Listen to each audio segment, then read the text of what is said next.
mengajarkan anak menghitung itu baik, namun mengajarkan mereka apa yang berharga atau utama adalah yang terbaik. Dari kutipan di atas, apa kaitannya dengan proses pembelajaran yang sedang Anda pelajari saat ini? Menurut saya, kaitan kutipan di atas dengan proses pembelajaran yang sedang saya pelajari yaitu mengenai permasalahan dilema etika, di mana sebagai seorang pendidik kita seringkali mengalami dilema dalam pembelajaran antara mengedepankan materi atau nilai dari sebuah materi melalui pendidikan karakter. Bagaimana nilai-nilai atau prinsip-prinsip yang kita anut dalam suatu pengambilan keputusan dapat memberikan dampak pada lingkungan kita. Nilai-nilai dalam suatu pengambilan keputusan yang saya pegang yaitu pengambilan keputusan harus dapat dipertanggungjawabkan serta berpihak pada murid.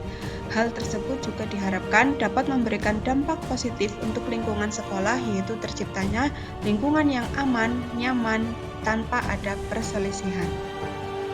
Bagaimana Anda sebagai seorang pemimpin pembelajaran dapat berkontribusi pada proses pembelajaran murid dalam pengambilan keputusan Anda? Sebagai pemimpin pembelajaran, maka kita harus dapat menuntun murid untuk tumbuh dan berkembang sesuai dengan kodratnya, sehingga murid akan mendapatkan kebahagiaan melalui merdeka belajar.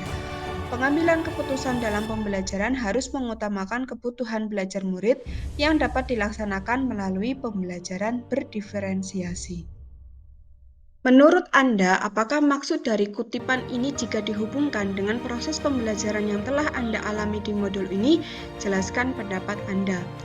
Pembelajaran pada modul 3.1 ini memberikan pengetahuan kepada saya bagaimana untuk mengambil keputusan yang berupa dilema etika atau bujukan moral. Dengan memperhatikan nilai-nilai kebajikan universal yang saling bertentangan, tanggung jawab, dan berpihak kepada murid. Kutipan tersebut merupakan dilema etika, yang mana dalam mengambil keputusan, kita dapat menganalisisnya berdasarkan 4 paradigma dilema etika, 3 prinsip dilema etika, dan juga 9 langkah pengambilan dan pengujian keputusan. Rangkuman kesimpulan pembelajaran atau koneksi antar materi. Bagaimana filosofi Ki Hajar Dewantara dengan Pratap Triloka memiliki kaitan dengan penerapan pengambilan keputusan sebagai seorang pemimpin? Apabila seorang pemimpin dihadapkan pada sebuah kasus dilema etika, untuk pengambilan keputusannya setidaknya harus berpedoman pada filosofi Ki Hajar Dewantara dengan Pratap Triloka Pendidikan yang disampaikan, yaitu yang pertama, Ingarso Sungtolodo, menjadi teladan, memimpin, contoh kebajikan, patut ditiru atau baik untuk dicontoh oleh orang lain. Yang kedua yaitu Ingmatyo Mangunkarso, memberdayakan, menyemangati, membuat orang lain memiliki kekuatan, kemampuan, tenaga, akal, cara, dan sebagainya demi memperbaiki kualitas diri mereka. Yang terakhir yaitu Tutwuri Handayani, mempengaruhi, memelihara, dan memprovokasi kebajikan serta kualitas positif agar orang lain bertumbuh maju. Bagaimana nilai-nilai yang tertanam dalam diri kita berpengaruh kepada prinsip-prinsip yang kita ambil dalam pengambilan suatu keputusan? Salah satu nilai kebajikan universal yang menjadi barometer dari nilai-nilai kebajikan yang lain yaitu tanggung jawab. Sebuah keputusan yang diambil harus dapat dipertanggungjawabkan melalui sikap tanggung jawab dari dalam diri. Sebuah keputusan yang kita ambil akan mencerminkan bagaimana prinsip kita berdasarkan 4 paradigma, 3 prinsip dilema etika, serta 9 langkah pengambilan dan juga pengujian keputusan, sehingga akan mendorong terwujudnya well-being dalam ekosistem pendidikan. Bagaimana materi pengambilan keputusan berkaitan dengan kegiatan coaching atau bimbingan yang diberikan pendamping atau fasilitator dalam perjalanan proses pembelajaran kita, terutama dalam pengujian pengambilan keputusan yang telah kita ambil? Apakah pengambilan keputusan tersebut telah efektif? Masihkah ada pertanyaan-pertanyaan dalam diri kita atas pengambilan keputusan tersebut? Hal-hal ini tentunya bisa dibantu oleh sesi coaching yang telah dibahas pada sebelumnya. Salah satu tujuan kegiatan coaching yaitu menggali lebih dalam lagi potensi yang dimiliki oleh guru. Melalui proses coaching akan terlaksana pengambilan keputusan yang mengarahkan pada hal-hal positif yang artinya keputusan-keputusan yang diambil berpihak kepada murid. Melalui kegiatan coaching, pengambilan keputusan akan lebih efektif karena keputusan yang diambil berasal dari potensi yang dimiliki oleh seseorang tersebut. Sehingga keputusan tersebut dapat dipertanggungjawabkan yang akan mendorong terwujudnya well-being dalam ekosistem sekolah. Bagaimana kemampuan guru dalam mengelola dan menyadari aspek sosial emosionalnya akan berpengaruh terhadap pengambilan suatu keputusan, khususnya masalah dilema etika? Kemampuan guru dalam mengelola dan menyadari aspek sosial emosional sangat berpengaruh terhadap pengambilan suatu keputusan, khususnya dilema etika. Guru yang memiliki kesadaran diri yang baik pasti menunjukkan integritas dan kejujuran dalam pengambilan keputusan, memiliki kemampuan untuk mengelola emosi, pikiran, dan berperilaku diri secara efektif dalam berbagai situasi dan untuk mencapai tujuan serta aspirasi. Kemampuan untuk memahami sudut pandang dan dapat berempati dengan orang lain, termasuk mereka yang berasal dari latar belakang, budaya, dan konteks yang berbeda-beda. Kemampuan untuk mengambil pilihan-pilihan membangun berdasar atas kepedulian, kapasitas dalam konsekuensi dari bermacam-macam tindakan dan perilaku untuk kesejahteraan psikologis diri sendiri, masyarakat, dan kelompok. Pada akhirnya, keputusan yang diambil dapat dipertanggungjawabkan. Bagaimana pembahasan studi kasus yang fokus pada masalah moral atau etika kembali kepada nilai-nilai yang dianut oleh seorang pendidik? Pada pembahasan studi kasus yang berfokus pada masalah moral atau etika, nilai-nilai yang dianut sebagai seorang pendidik yaitu kebenaran, keadilan, kebebasan, persatuan, toleransi, tanggung jawab, dan penghargaan akan hidup. Dengan berpegang teguh pada nilai-nilai tersebut, maka sebuah keputusan yang diambil diharapkan dapat dipertanggungjawabkan sesuai dengan prinsip berpusat pada peserta didik serta mendorong terwujudnya iklim pendidikan yang baik di sekolah. Bagaimana pengambilan keputusan yang tepat tentunya berdampak pada terciptanya lingkungan yang positif, kondusif, aman, dan nyaman. Dengan menjalankan prinsip Among, Ki Hajar Dewantoro, dan pola pikir inquiry apresiatif diharapkan mampu menjalankan peran-perannya. Menjadi pemimpin pembelajaran juga berarti menjadi pemimpin yang menaruh perhatian penuh pada komponen pembelajaran seperti pada kurikulum, baik itu intra, ekstra, dan juga kokurikuler. Proses belajar mengajar, refleksi, dan asesmen yang otentik dan juga efektif. Pengembangan guru, dan lain sebagainya. Guru berperan besar dalam membuat lingkungan yang aman, nyaman, menyenangkan, namun tetap menantang dan relevan untuk para muridnya. Mereka diharapkan mampu berperan sebagai pemimpin yang berorientasi pada kepentingan tumbuh kembangnya siswa agar mampu berkembang sesuai dengan kodratnya, baik kodrat alam maupun kodrat zaman.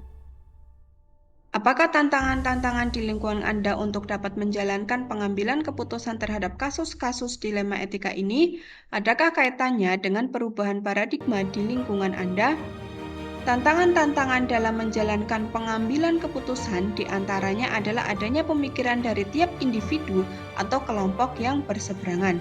Dalam sebuah instansi, pasti terdapat kelompok yang pro maupun kontra terhadap sebuah sistem yang sedang dijalankan oleh pemangku kebijakan di sekolah. Seharusnya semua ekosistem yang ada di sekolah saling berkolaborasi untuk mewujudkan tujuan bersama. Dalam benturan antar kelompok sangat berkaitan dengan paradigma dilema etika, antara lain yang pertama individu lawan kelompok atau individual versus community. Kedua, rasa keadilan lawan rasa kasihan atau justice versus mercy. Ketiga, kebenaran lawan kesetiaan atau truth versus loyalty. Keempat, jangka pendek lawan jangka panjang atau short term versus long term. Apakah pengaruh pengambilan keputusan yang kita ambil ini dengan pengajaran yang memerdekakan murid-murid kita? Bagaimana kita memutuskan pembelajaran yang tepat untuk potensi murid kita yang berbeda-beda? Keputusan yang kita ambil berpengaruh terhadap pengajaran yang memerdekakan murid, seperti keputusan bagaimana menyusun strategi pembelajaran yang dapat mengakomodir kebutuhan belajar siswa yang sudah sepatutnya. Keputusan tersebut berpengaruh terhadap pengajaran yang memerdekakan murid. Membuat keputusan pembelajaran yang tepat untuk potensi murid dapat kita awali dengan mengetahui kesiapan belajar murid atau readiness, minat, dan profil belajar murid. Jika kita sudah mengetahui ketiga unsur tersebut, selanjutnya kita dapat memutuskan strategi pembelajaran yang sesuai untuk mengakomodasi kebutuhan belajar setiap siswa melalui strategi pembelajaran berdiferensiasi, baik itu diferensiasi konten, proses, maupun produk. Bagaimana seorang pemimpin pembelajaran dapat mengambil keputusan dapat mempengaruhi kehidupan atau masa depan murid-muridnya? Seorang pemimpin pembelajaran sudah seharusnya mengambil keputusan yang bijaksana.